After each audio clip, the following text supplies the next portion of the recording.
Nada, buenas tardes, buenos días, dependiendo de dónde se encuentren, si están en el continente americano o están aquí en Europa.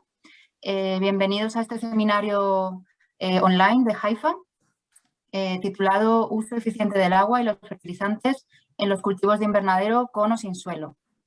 Este seminario web está organizado por la Task Force Internacional de Modern Greenhouses o invernaderos tecnificados, y hoy lo va a presentar nuestro compañero Juan Manuel Díaz, que es técnico agronómico especialista que pertenece a la filial de México de Haifa. Mi nombre es Amparo Pinar y yo soy la responsable de marketing de Haifa Iberia, que comprende España y Portugal.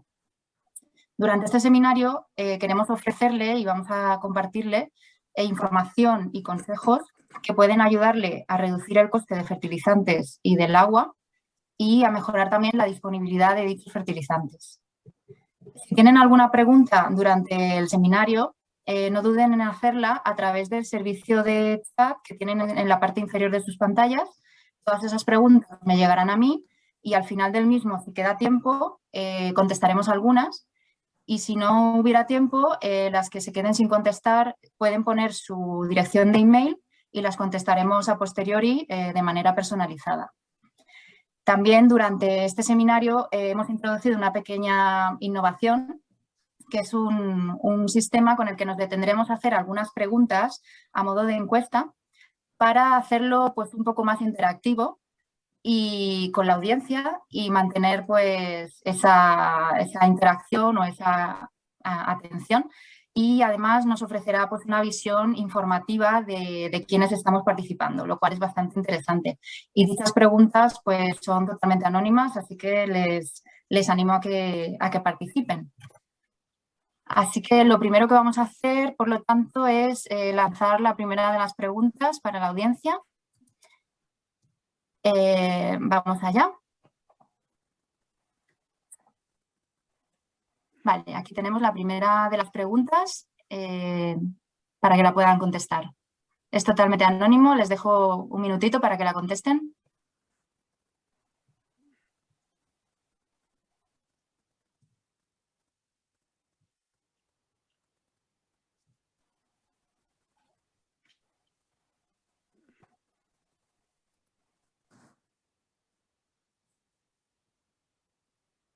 Muy bien, está contestando ya la mayoría. Muy bien, pues vemos, a ver un poquito más, por si alguien más quiere contestar. Ok, vale.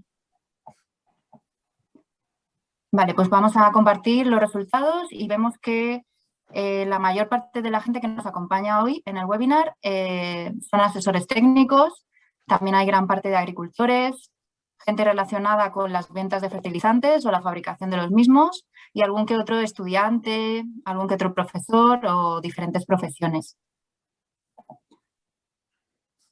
Vale, a continuación vamos a la segunda de las preguntas. ¿Con qué cultivo trabaja? ¿Con qué cultivo está más relacionado, más acostumbrado a trabajar?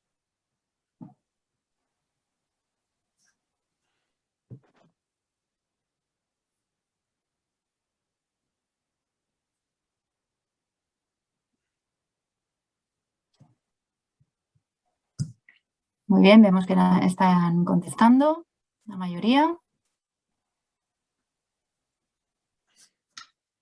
Perfecto. Bien, pues... Ajá.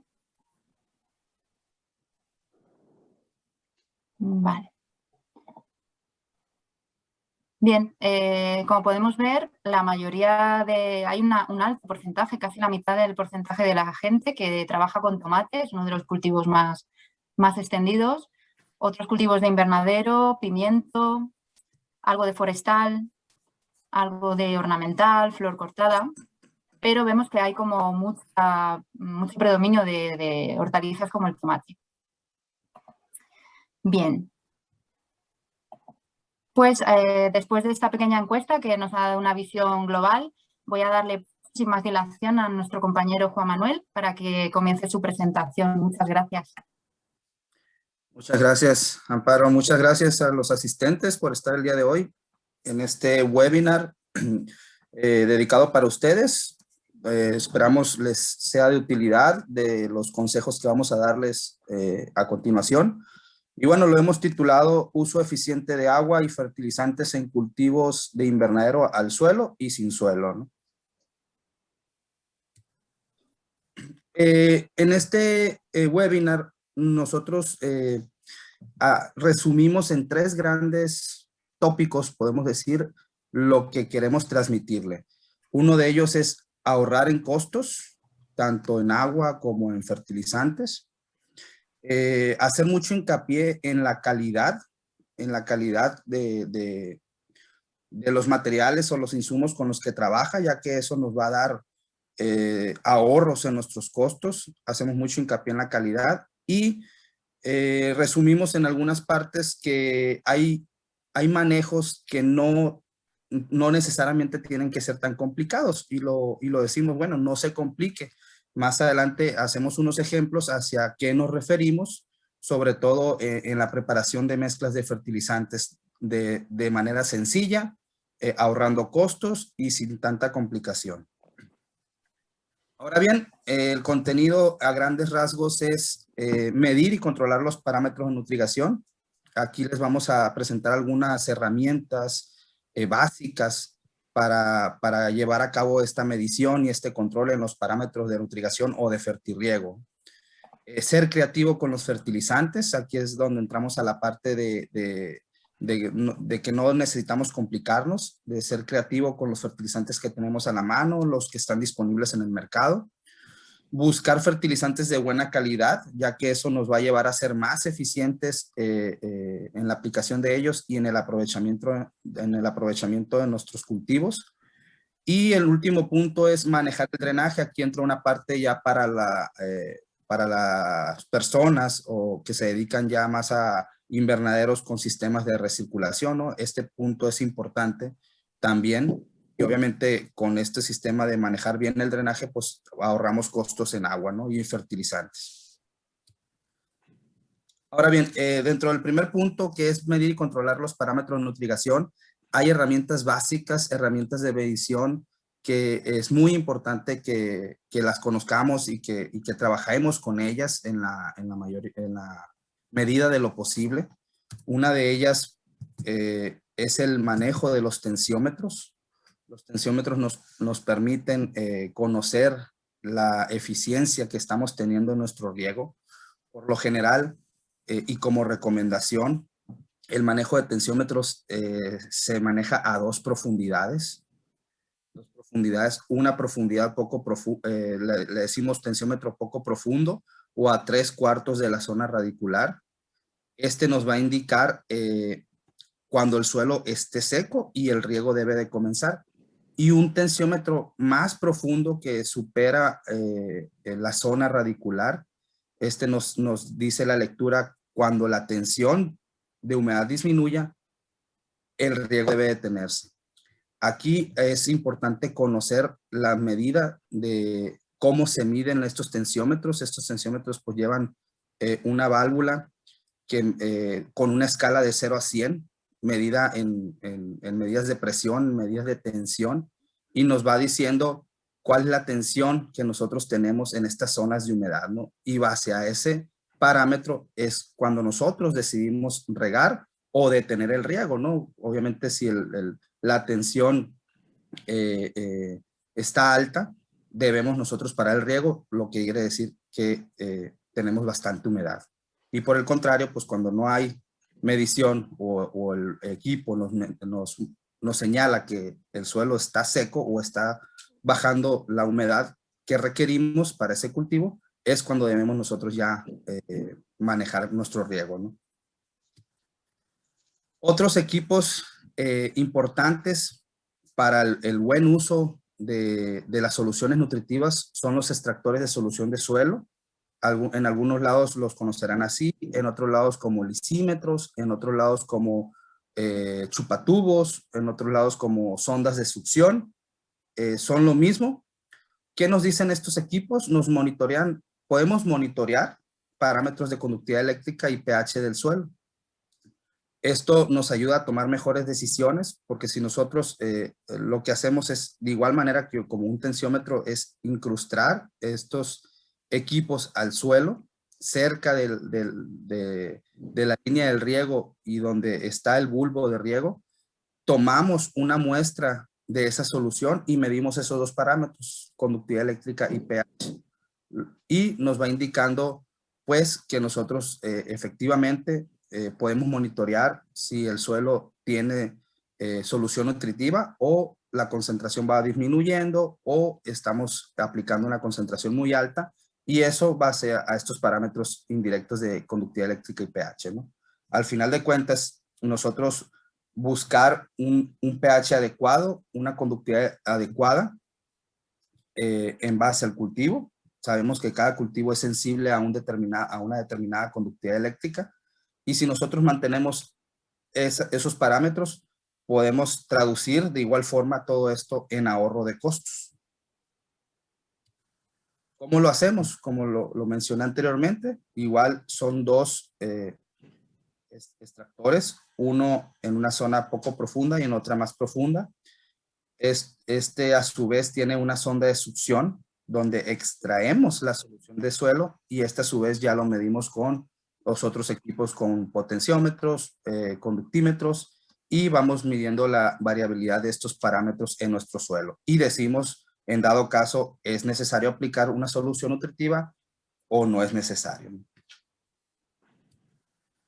Aquí a su vez se muestra lo que les comentaba. Una vez extraída esa solución de suelo, podemos ya hacer las mediciones de pH y conductividad eléctrica y ver si nuestras aplicaciones están dentro de los rangos que nosotros estamos buscando. Si estuvieran fuera del rango, pues ya hacemos los ajustes necesarios, ¿no? Si tenemos poca conductividad eléctrica, quiere decir que nuestras sales ya no están, o ya se lavaron, ya se lixiviaron, y necesitamos hacer otra aplicación de fertilizante. Esto se puede ejemplificar en una gráfica de manera sencilla. Lo que les comentaba es, por ejemplo, tenemos una medición de pH y conductividad eléctrica en la siguiente gráfica. La línea verde es el pH y la naranja es la conductividad eléctrica, medidas a través de las semanas. Y nosotros podemos decir que en este ejemplo, aquí, por ejemplo, la conductividad eléctrica al inicio es alta. Se inició la fertilización, podemos decir. Y al paso de las semanas, a como se fueron regando, se fue regando, pues esa conductividad eléctrica fue bajando, ¿no? Entonces llega el momento en que necesitamos hacer una segunda aplicación de fertilizantes, volver a retomar esa conductividad eléctrica con las sales de los nutrientes que nosotros estamos aplicando en nuestra solución, y llevar a cabo esa fertilización de esta manera, ¿no? Nos indica cuándo ya estamos bajos, cuándo debemos volver a aplicar solución nutritiva, y así posteriormente al resto de las semanas en el resto del ciclo del cultivo. Aquí es otro ejemplo de la misma forma, ya con las dos mediciones, con una en la parte, aquí igual las líneas verdes indican el pH de la parte superior o de la parte poco profunda, y de la otra parte más profunda, ¿no? Y podemos ver aquí igual en la conductividad eléctrica, la medición poco profunda y la medición más profunda, ¿no? Cómo nosotros podemos llevar el monitoreo y efectivamente decir, bueno, igual en mi zona poco profunda estoy teniendo, mi conductividad eléctrica está variando, igual en las dos zonas, y mantener esa relación al final del ciclo, ¿no?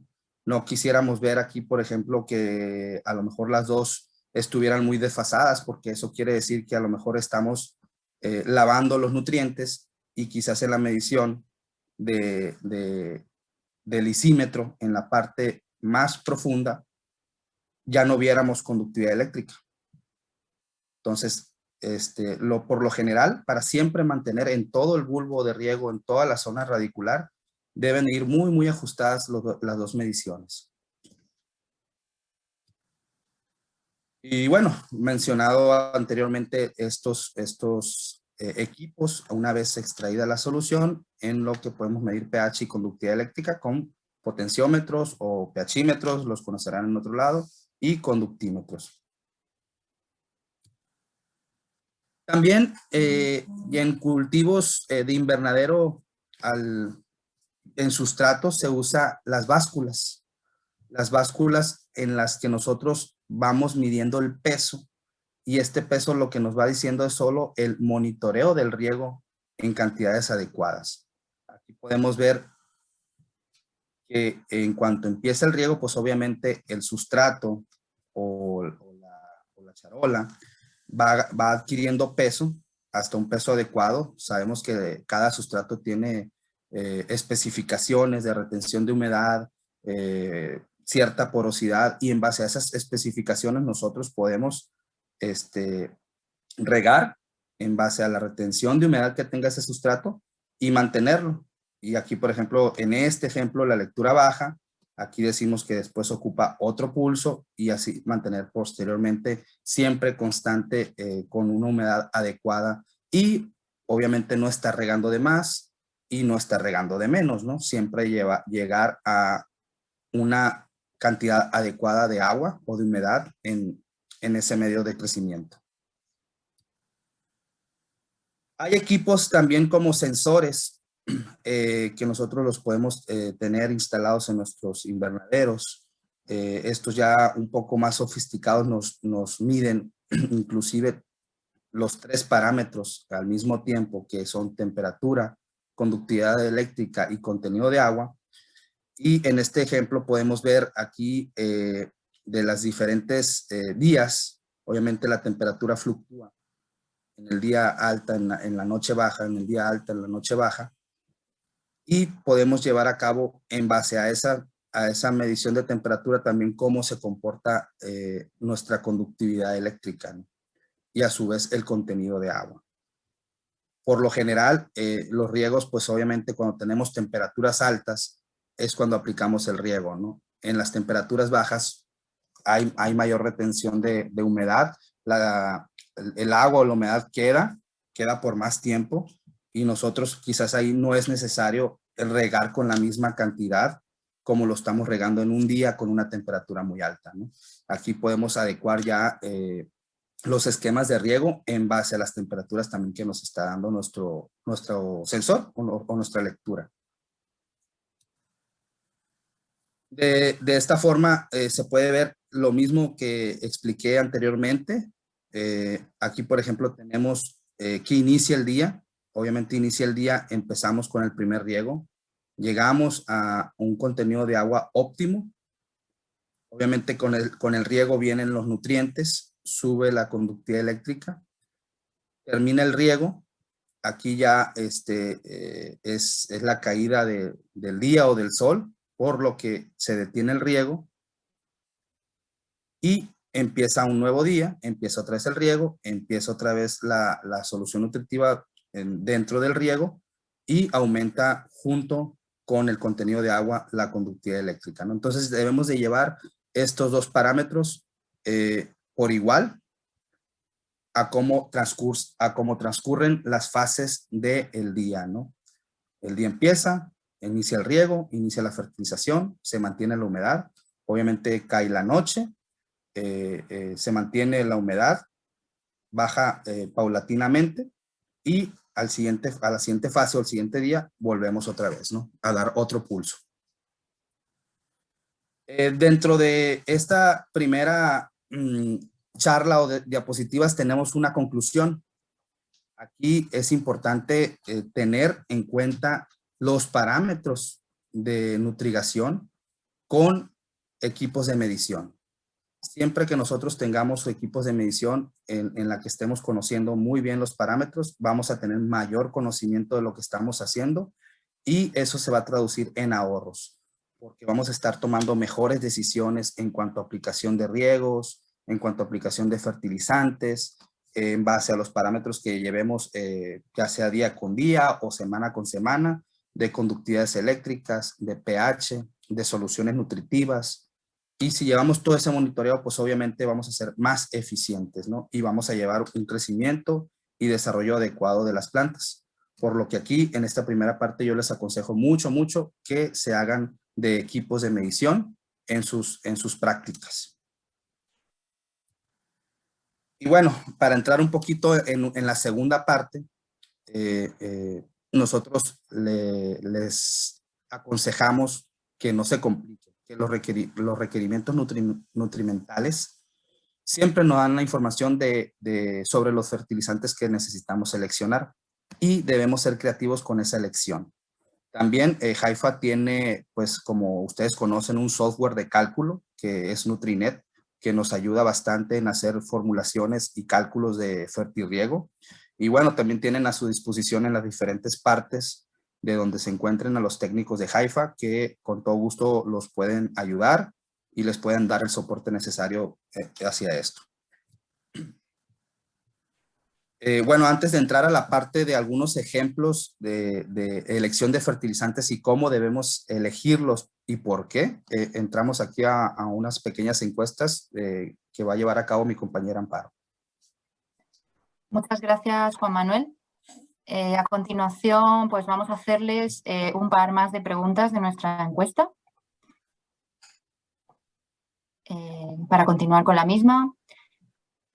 La siguiente, aquí la tienen. ¿Quién calcula normalmente sus programas de abonado?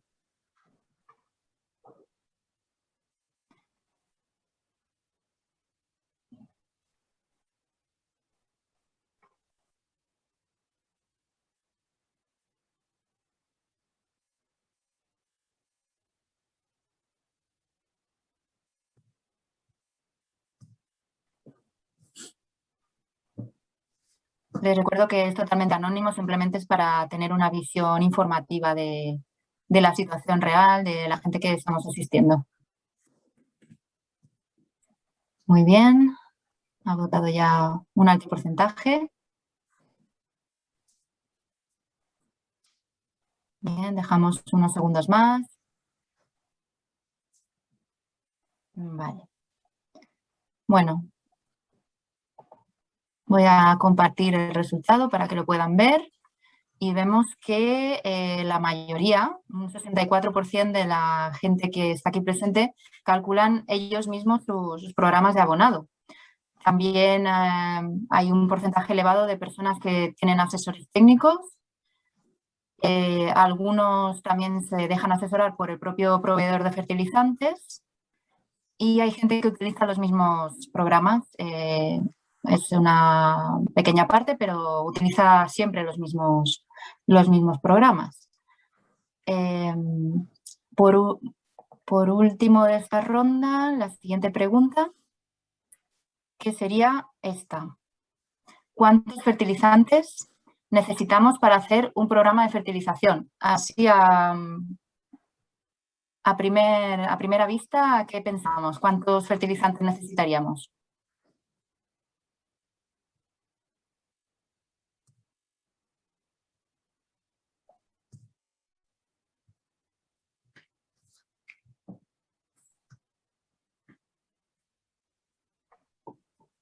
Bueno, interesante.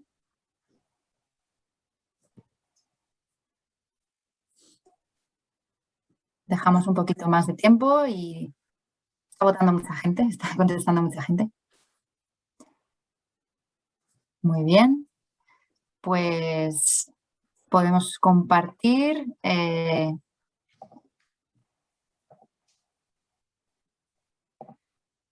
Muy bien.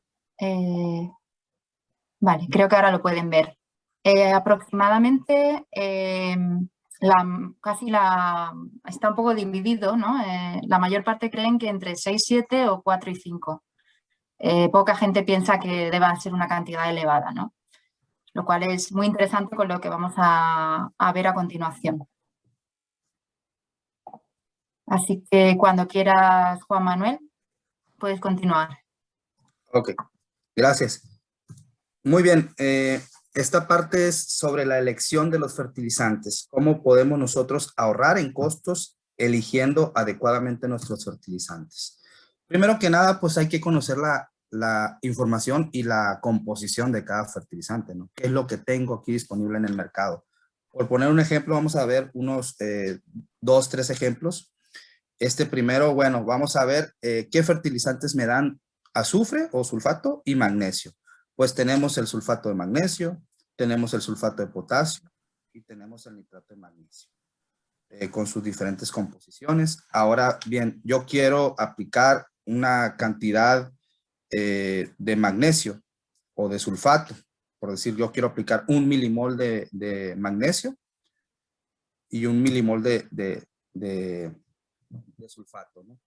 Entonces, para seleccionar los fertilizantes, siempre debemos, pues obviamente, elegir el fertilizante que nos esté dando el requerimiento deseado y obviamente el que tenga mejor costo, ¿no? En este cálculo, nosotros podemos decir, en base a ese mismo ejemplo, yo necesito 1 milimol de magnesio, 1 milimol de azufre. El fertilizante, el sulfato de magnesio, me da perfectamente 1 y 1. Si yo quisiera hacer una mezcla entre sulfato de magnesio y sulfato de potasio, yo pudiera tener 1 milimol de magnesio, pero ya tengo más azufre, ¿no? O caso contrario, si yo quiero hacer una mezcla entre nitrato de magnesio y sulfato de magnesio, yo puedo tener el milimol de azufre que quiero, pero estoy un poco alto en magnesio, ¿no? Lo mismo es traducido a partes por millón y esto a su vez se puede traducir a miligramos por litro y una vez teniendo miligramos por litro o gramos por metro cúbico, nosotros podemos calcular el precio de esos gramos que necesitamos y ahí es donde vemos los ahorros. En teoría, en la nutrición nosotros siempre decimos que debemos incluir el sulfato de magnesio. Es la mejor fuente para aportar azufre y magnesio en nuestra nutrición. No es necesario hacer mezclas de sulfato de magnesio ni nitrato de magnesio con sulfato de potasio, ni tampoco nitrato de magnesio con sulfato de potasio. Con la elección adecuada, pues hasta un 15% podemos ahorrar en fertilizantes.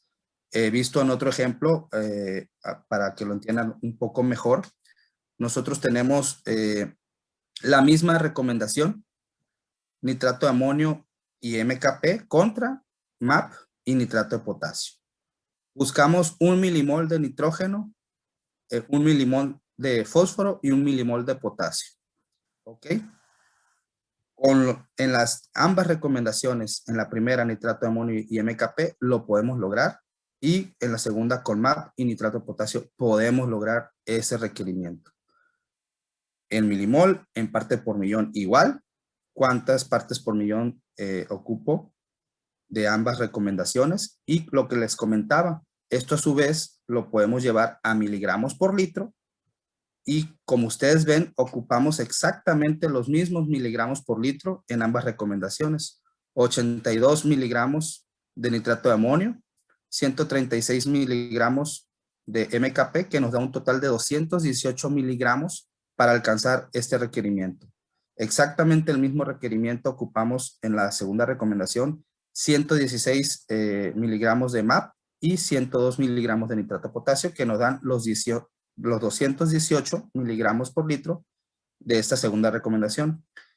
Aquí, si ustedes pusieran el precio con que le sale cada producto en esta cantidad de miligramos, o si lo quieren llevar a gramos o si lo quieren llevar a kilos, ustedes se van a dar cuenta que pueden ahorrar hasta un más de 13% en, obviamente, en dinero, si hacen la elección adecuada. Aquí la elección adecuada es la 2. Nosotros siempre decimos que la mejor opción es MAP y nitrato de potasio si nosotros queremos llevar a esos requerimientos. Ahora bien, este otro ejemplo es exactamente lo mismo, agregando más en una tercera recomendación, más fertilizantes. Nos quedamos con la segunda, de la anterior, el MAP y nitrato de potasio, alcanzando los mismos requerimientos nutricionales. Agregamos una tercera recomendación, añadiendo más fertilizantes, nitrato de amonio, MAP, una combinación de todos. Obviamente ocupamos estas cantidades de cada uno, 41 miligramos por litro para alcanzar 1 milimol de nitrógeno, 58 miligramos para alcanzar 0.5 milimol de fósforo, pero lo completamos con 0.5 milimol de MKP. Y al final, en resumidas cuentas, ustedes ven que exactamente son los 218 miligramos que ocupamos en la misma recomendación anterior y los mismos 218 miligramos para tener, ya sea, si lo queremos ver en milimol por litro, 1 de cada nutriente, o en partes por millón, 14 contra 14 de nitrógeno, 31 con 31 de fósforo, 39 con 39 de potasio. Ahora bien, el mismo ejercicio, si ustedes pusieran el precio, no los ponemos aquí porque como nos ven de diferentes partes, puede variar un poquito los precios, pero al final de cuentas es lo mismo, ¿no? Ustedes se van a dar cuenta al final del día que van a traducir en ahorro del más de 6% si hacen una elección sencilla sin tanto complicarse. Por eso aquí lo reiteramos como título, la mejor opción es MAP y nitrato de potasio para alcanzar las unidades requeridas en este ejercicio.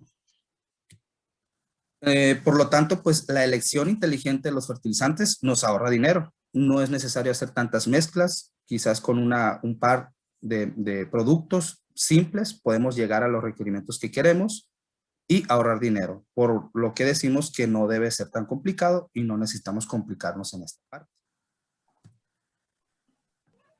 Volvemos a ceder la palabra a mi compañera para hacer otra par de encuestas sobre esto. Sí, así es. Gracias.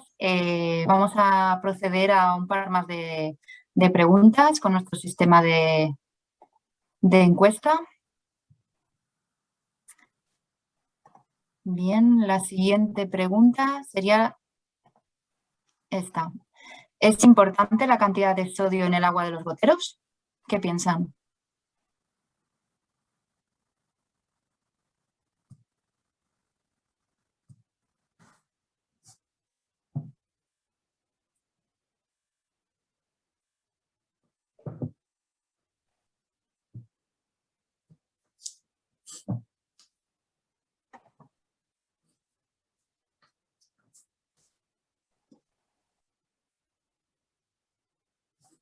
Bien, tenemos ya bastantes respuestas. Vamos a compartirlo. Bien, la mayoría de la audiencia piensa que sí. Un 81% piensa que es importante la cantidad de sodio.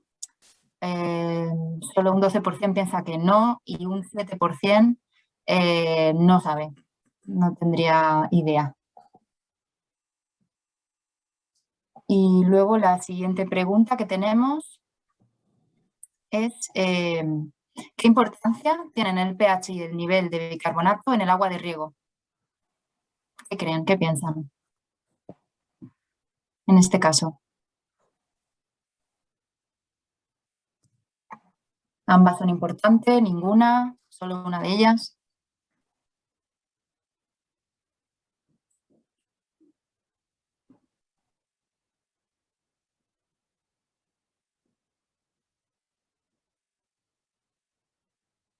Bien, vale, tenemos ya... Dejamos algún segundo más por si quieren responder.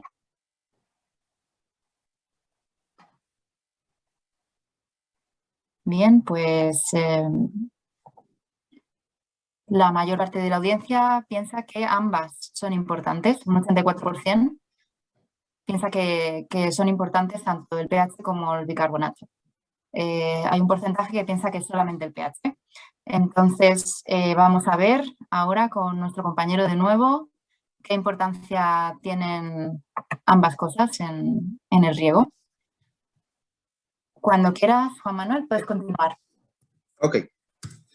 Bueno, vamos a entrar a la parte de hablar un poquito de estos elementos que mencionamos en las encuestas. Hablar de sodio es importante, ya que es un factor fundamental para que nosotros ahorremos principalmente en fertilizantes, ¿no? Y para comenzar, pues tenemos que saber de dónde viene el sodio, ¿no? De los fertilizantes o del riego o del medio de crecimiento, ya sea suelo o sustrato. Pues viene, para decirles, puede venir de las tres partes, ¿no?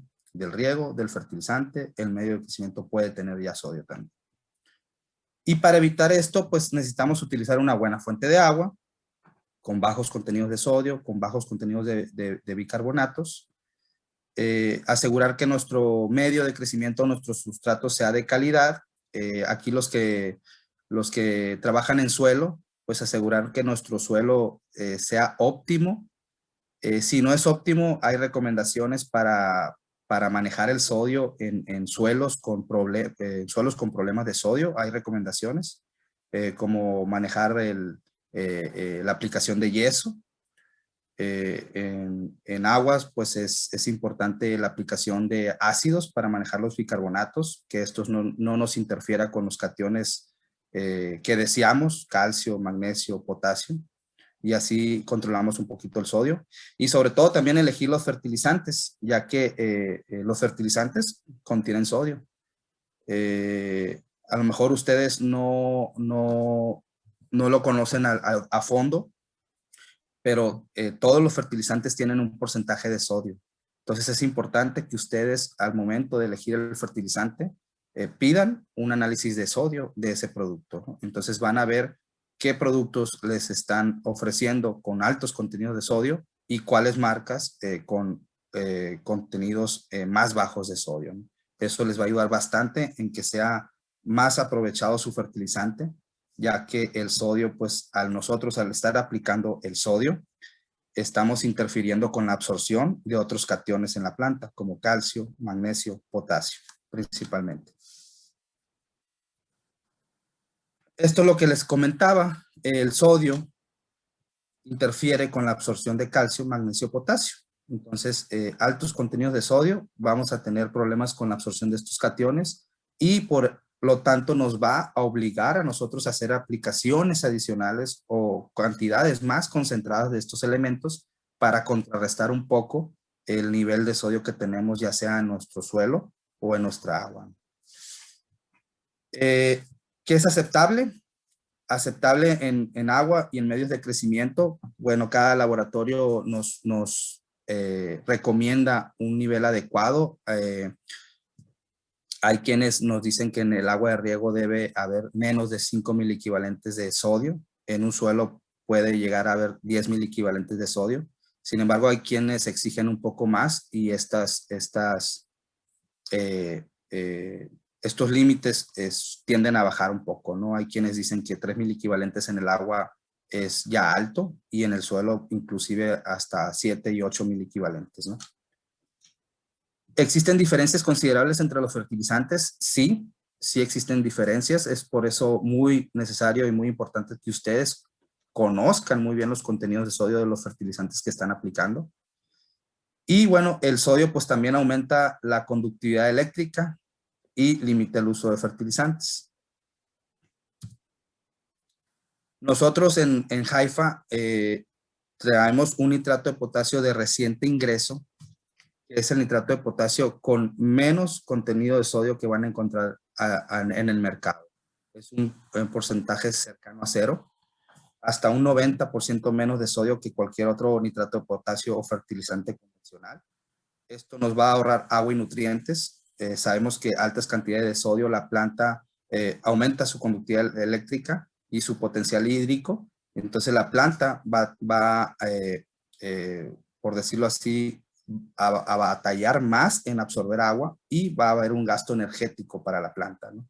Entonces podemos ahorrar agua y nutrientes si nosotros controlamos el sodio en los fertilizantes o elegimos fertilizantes adecuados. Reduce la necesidad de eliminar el sodio del sustrato. Obviamente, si estamos aplicando menos sodio con nuestro fertilizante, va a haber menos sodio que quede en nuestro sustrato o nuestro suelo. Al final del día, tanto el agua como el fertilizante que apliquemos, el sodio va a quedar en el medio de crecimiento, en el sustrato, en el suelo o en el suelo. Queda el sodio ahí en el complejo de intercambio del suelo o del sustrato, y posteriormente lo tenemos que eliminar, ¿no? En el tiempo. Pero si nosotros reducimos esa necesidad con fertilizante de calidad, pues vamos a eliminar esa necesidad de eliminarlo en el suelo, en el sustrato. Y para los que manejen sistemas de recirculación de agua, pues vamos a tener una mejor calidad del agua recirculada, lo que nos va a permitir mayores recirculaciones contra otros fertilizantes, ¿no? y poner aquí algún ejemplo de un costo comparado con un nitrato de potasio estándar. Podemos hablar que usando fertilizantes adecuados con cantidades de sodio menores, podemos ahorrar hasta $47 o 39 euros por hectárea al año. Entonces es un costo bastante bueno, la reducción de costo, por lo que hay que tomar en cuenta este elemento en nuestros fertilizantes, ¿no? Muy bien, entramos a la última parte de las encuestas para ya entrar a la última, a la etapa final de la presentación y llegar a las conclusiones. Muy bien, gracias, Juan Manuel. Pues vamos a lanzar la última de las preguntas que tenemos en esta sesión y que está muy relacionada con esta última parte de la presentación. Es la siguiente. ¿Utiliza usted agua de drenaje? ¿Tiene sistemas de recirculación en su cultivo?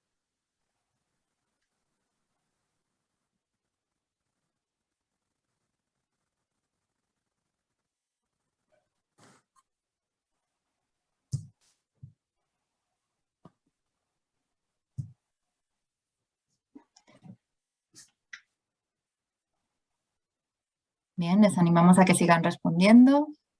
Muchas gracias.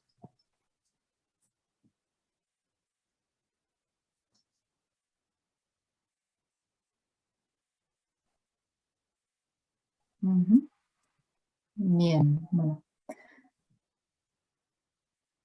Prácticamente ha votado ya la mayoría de la gente y vemos unos resultados bastante interesantes, y es que la mayor parte de nuestra audiencia no tiene recirculación del agua, no tiene este tipo de sistemas implantados, un 80%.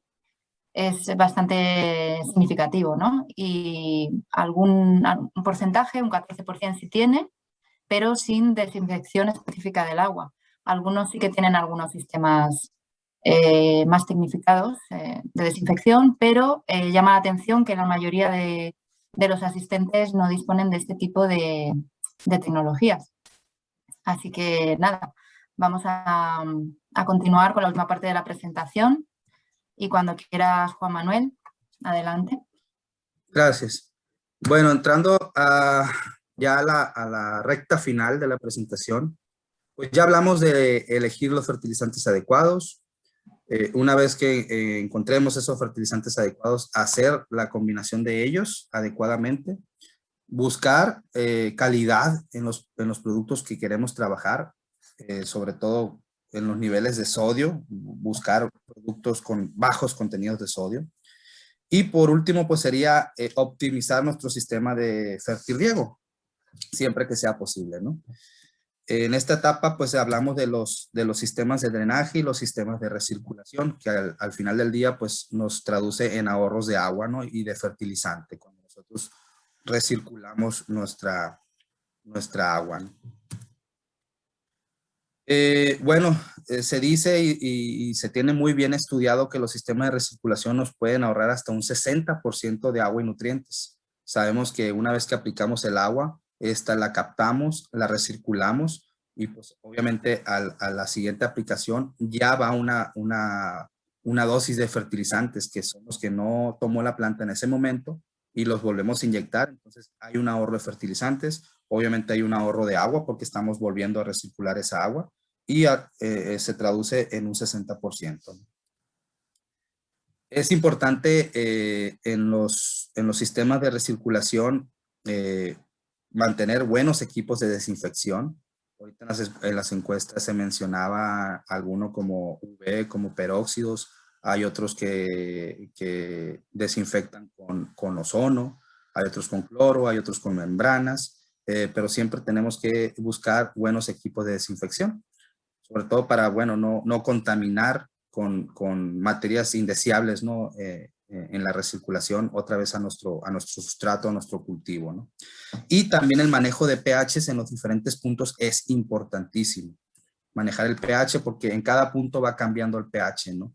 En nuestro pH inicial de nuestra preparación de tanques, en nuestro pH ya en nuestros goteros, en la zona de raíces. Es importante conocerlo y estarlo monitoreando y ajustando según sea el caso. Para entender un poquito, pues está este diagrama. Aquí decimos pues, que el agua y los nutrientes están en todas partes en un sistema de recirculación. Nosotros tenemos aquí, por decir, nuestra área de tanques de dosificación donde preparamos nuestras mezclas. Tanque A, tanque B, tanque para ácidos, inclusive quien habrá que tenga más. Estos a su vez se inyectan, son soluciones concentradas que se preparan y se inyectan en otro tanque donde se capta ya la solución final. Entran los nutrientes, entra el agua, decimos agua nueva o agua fresca, pero también tenemos en esta parte el agua recirculada. Aquí se hace la mezcla final y esta se inyecta pues ya hacia el resto de nuestro invernadero, ¿no? En donde, pues aquí están los cultivos. Igual aquí captamos el agua que va drenando, que no es captada en ese momento, y se recircula. Hablamos de la recirculación. Antes de volver al tanque de agua recirculada, entra el proceso de desinfección con los equipos que anteriormente mencionamos y vuelve a entrar al sistema, ¿no? Combinándose con agua nueva, agua recirculada, volviendo a inyectar nutrientes. Y el manejo del pH es importantísimo. Nosotros tenemos que manejar obviamente un pH para hacer nuestra mezcla de fertilizantes. Una vez que inyectemos a nuestro sistema de riego, debemos volver a tomar un pH aquí para saber que con la inyección de agua nueva y agua recirculada sea el pH óptimo. Debemos tomar monitoreos de pH en nuestros goteros y en nuestra recirculación, porque obviamente al estar en contacto con el sustrato, con las raíces y en el intercambio catiónico que hay en la zona radicular, eso también afecta en el pH. Entonces, debemos también tomarlo en esta parte y llevar un control del mismo, ¿no? En cada uno de los puntos de muestreo debemos hacer ajustes en caso de que sea necesario, siempre manteniendo el rango óptimo, que más adelante hablo del rango óptimo para el mayor aprovechamiento de todos los nutrientes que estemos aplicando.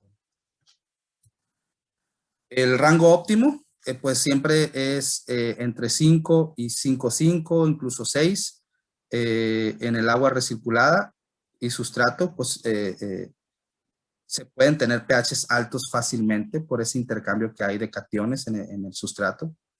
Y bueno, si nosotros no cuidamos el pH, si tenemos un alto pH, por decir, podemos tener reducción en la disponibilidad de nutrientes, principalmente los micronutrientes, ¿no?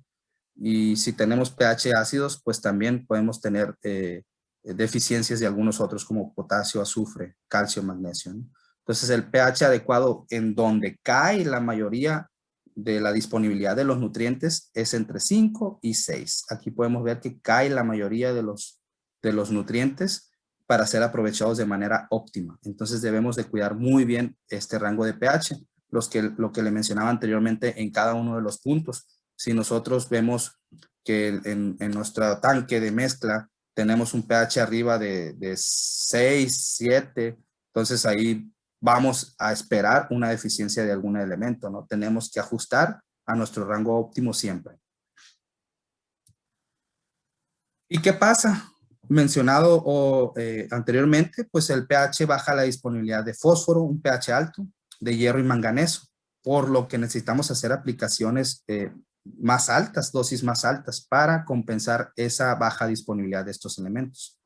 También podemos tener problemas con goteros bloqueados. Un alto pH bloquea el fósforo. Incluso puede reaccionar con calcio más fácilmente con un pH alto y a su vez forman fosfatos cálcicos o fosfatos magnésicos y a su vez pues estos bloquean, ya son precipitados insolubles que bloquean los goteros. Y pues necesitamos aplicar dosis más altas para compensar esa falta de disponibilidad de nutrientes y también necesitamos constantemente lavar las tuberías, limpiarlas, hacer inyecciones de ácido, que a su vez se va a traducir pues en costos más altos, ¿no? Lo que buscamos aquí en la presentación es darle los tips, los consejos para ser más eficientes y reducir costos tanto de fertilizantes como con agua. ¿Cuál es la solución? Manejar correctamente el pH en los rangos que mencioné anteriormente, entre 5, 5,5, incluso hasta 6. dependiendo en el punto que requiramos ese manejo de pH. Revisar los goteros con frecuencia para ver si no hay un tipo de bloqueo. Si hay un tipo de bloqueo, muy seguramente hay un problema con el pH. Y aconsejamos utilizar polifosfatos para prevenir esas reacciones y precipitados en el sistema. Como Grow Clean, ustedes conocerán también que Haifa maneja ya una línea de polifosfatos llamada Grow Clean. Los polifosfatos evitan esa reacción indeseada contra otros cationes, como si lo hay con ortofosfatos, ¿no? Hablando de MAP, hablando de MKP, hablando de otras fuentes fosfatadas, que la forma del fósforo en esos productos es ortofosfato. Entonces, son más susceptibles a reaccionar con otros cationes y precipitar en precipitados insolubles. Los polifosfatos se evita esa fijación, se evita esa reacción, y bueno, vamos a tener sistemas de inyección, sistemas de riego, tuberías más limpias, y vamos a evitar esos bloqueos, ¿no? Vamos a ser más eficientes y ahorrar costos. Y bueno, vamos a tener máxima absorción de todos los elementos.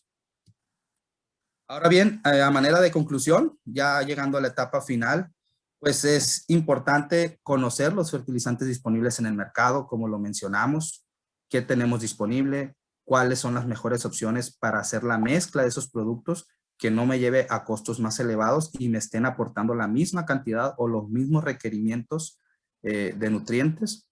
Asegurar que los fertilizantes sean de alta calidad. Mencionamos que los fertilizantes contienen materiales indeseados como sodio. Hay que conocer muy bien la calidad de los fertilizantes y el contenido de estos y elegir siempre los de alta calidad, ¿no? Nos va a ahorrar agua y fertilizantes si nosotros hacemos buenas elecciones. Elegir los sustratos o medios de crecimiento de calidad también, obviamente.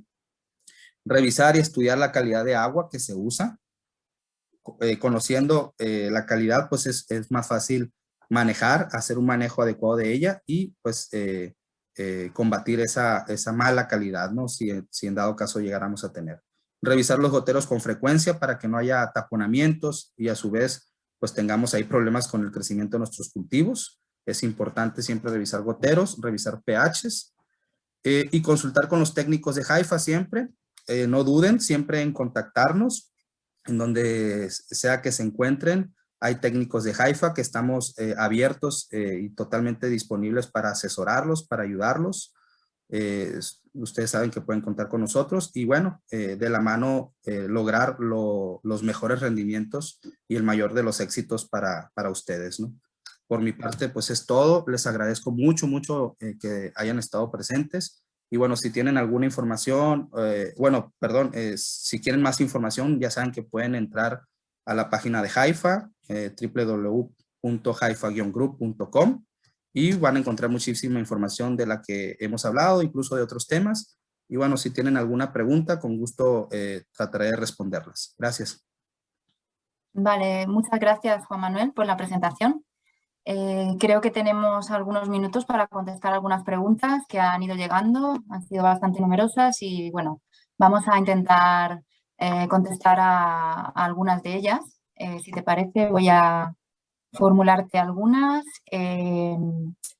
Vale, sobre todo referente a la última, a la última transparencia, dice, ¿cuáles son los medios y sustratos que consideran de calidad cuando hablamos de calidad? Ok, bueno, en cuestión de sustratos se ha estado investigando mucho, ¿no? Hay mucha información. Cuando hablamos de sustratos hay que conocer muy bien la composición de ellos, ¿no? Tres factores muy importantes para hacer una buena elección del sustrato es conocer su retención de agua, conocer la porosidad que tiene y la permeabilidad que tiene ese sustrato, el pH y la composición del mismo, ¿no? Hablamos por decir ejemplos de los más utilizados, podríamos decir que es fibra de coco, perlita, lana de roca. Sin embargo, entre ellos hay características muy buenas, pero hay otras hay otros más con características mejores al otro, ¿no? Entonces se ha utilizado incluso la mezcla de sustratos para potenciar esas características buenas, ¿no? La fibra de coco, por decirlo, es un sustrato que ha tenido ya bastante auge en los últimos tiempos. Tiene muy buena retención de agua, muy buena porosidad. Solamente ahí hay que conocer muy bien la fuente de donde viene la fibra de coco por los contenidos o por su capacidad de intercambio catiónico. Pero a su vez a la gente le gusta porque al paso del tiempo incluso cuando quieran renovar su sustrato, el sustrato anterior lo pueden incluso hasta compostear, ¿no? Y utilizarlo o venderlo inclusive, ¿no? La perlita es otro material muy bueno, es inerte, sin embargo aquí el problema de la perlita es que tiene buena porosidad, buena aireación, buen pH, sin embargo no tiene tanta retención de agua, lo que lo usan más bien como materia para mezclas con otros sustratos, ¿no? La lana de roca, por el contrario, tiene buena retención de agua y baja porosidad. Sin embargo, pues bueno, hay que encontrar la mejor mezcla de sustratos. Hay unos que usan tesontle, el tesontle es muy bueno, es económico, sin embargo hay que buscar siempre la homogeneidad porque hay mucha variabilidad dependiendo de las zonas. Sabemos que el tesontle viene de roca volcánica, hay que buscar muy bien la homogeneidad, que no esté tan variable dependiendo de una zona a otra. Y la granulometría, ¿no? La granulometría que tenga el tesontle para, pues, eso también nos va a cambiar mucho dependiendo de la granulometría, perdón, la retención de agua, la porosidad, esos parámetros que son muy importantes a considerar en el sustrato. Muy bien, muchas gracias, Juan Manuel. Otra de las preguntas es, el agua que tengo disponible es de muy baja calidad. ¿Qué me aconseja?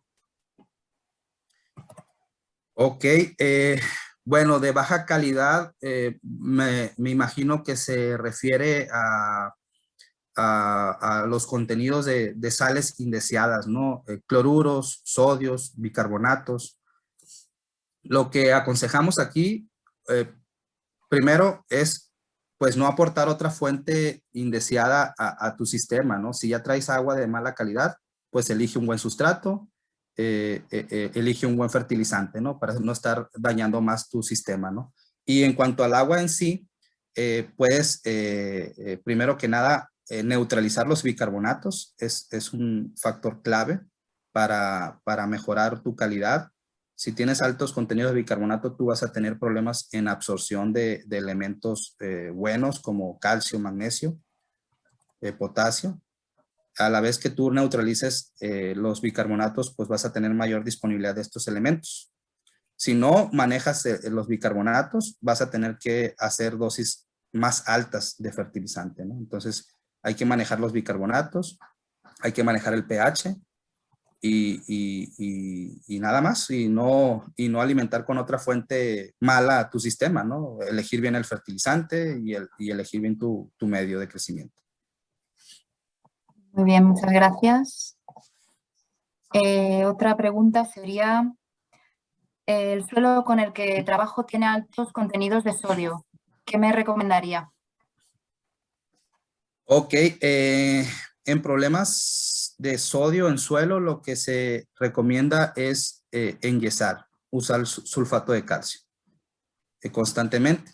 Si tú tienes suelos arenosos, no hay tanto problema porque puedes lavar el sodio, ¿no? Es más fácil lavarlo, ¿no? Hacer aplicaciones de riego para estar lavando el sodio. Pero si tienes suelos más compactos, en donde difícilmente puedes lavar de esa manera el sodio, hay que usar enmiendas al suelo, como el yeso, en este caso en suelos alcalinos, sulfato de calcio para contrarrestar ese problema de sodio y a su vez lavarlo, ¿no?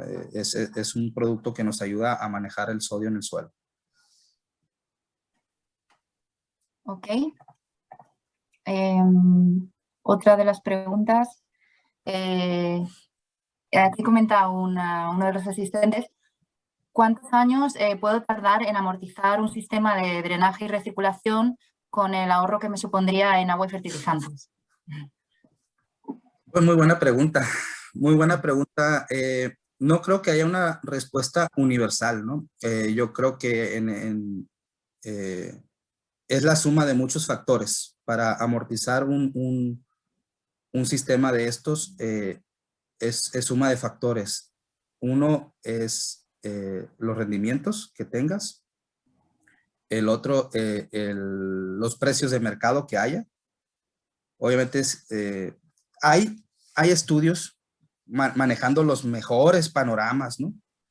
Los mejores rendimientos, los mejores precios del mercado. Tu retorno de inversión es bastante rápido, ¿no? Inclusive se habla de en un mismo año. Pero si lo ponemos en panoramas como los que conocemos, que a veces no hay buenos precios o los rendimientos se caen por algún mal manejo, el retorno de inversión viene tardando un poco más, ¿no? Aquí lo que se aconseja es que obviamente a los productores con mayor superficie es más fácil porque ellos pueden manejar un rendimiento a escala que un pequeño productor, ¿no?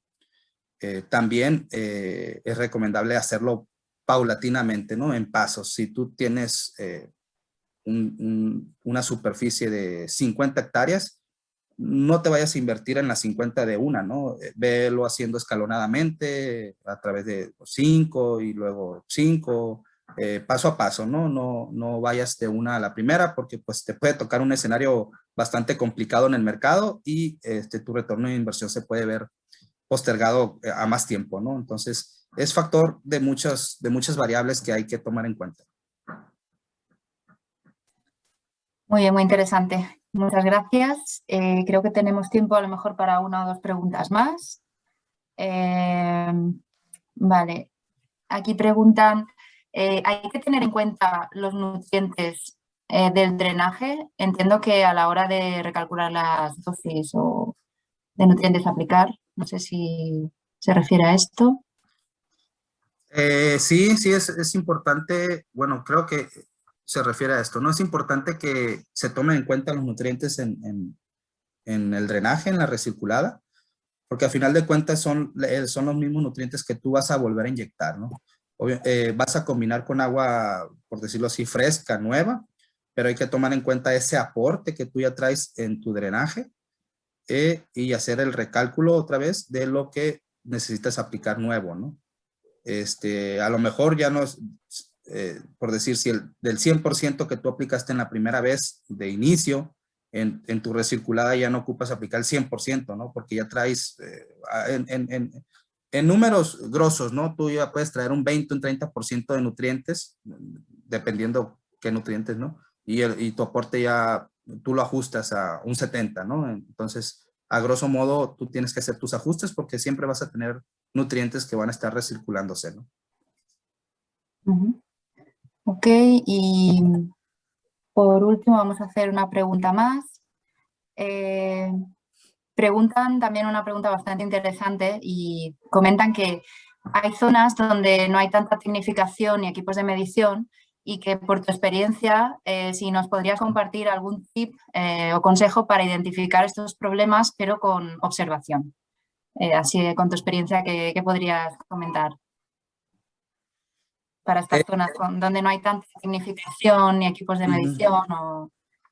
Sí, pues mira, para el caso de las conductividades de manejar, de conocer los parámetros de conductividad eléctrica y pH, pues la verdad que no hay de otra más que usar equipos, ¿no? O usar a los laboratorios, ¿no? Tomar análisis de muestra y mandarlos al laboratorio y que el laboratorio te dé el resultado, ¿no?